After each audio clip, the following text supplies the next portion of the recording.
استنى استنى، بلاش تجيب سيرة حد، بلاش تتكلم على حد من وراه، عشان اساسا اللي انت قاعد بتقوله هيجي من وراك برضو ويتكلم عليك.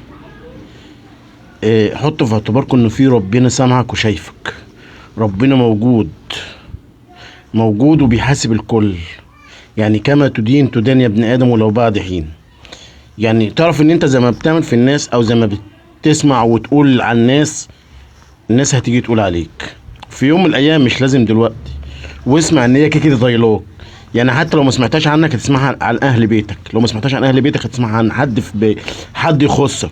المهم ان انت هتسمع نفس اللي انت بتقوله عن الناس.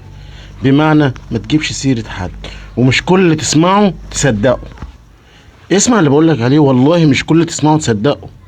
حاول تقتنع ان مش كل اللي تسمعه تصدقه، لازم تشوف بعينيك. لو ما شفتش بعينيك ما تصدقش حد. انا بقولك ما تصدقش اي حد. وبعدين في مثل عندنا احنا في الارياف بيقول: اللي بيته من ازاز ما يحدفش الناس بالطوب. بمعنى ان انت ما تجيبش سيره حد عشان ما حدش يجيب سيرتك. يا ريت الرساله دي توصل لكل الناس. وعايز بس قبل ما تمشوا كلكم، عايزكم تصلوا على النبي في كومنت كده. صدقه جاريه ليكم وليا. وشكرا.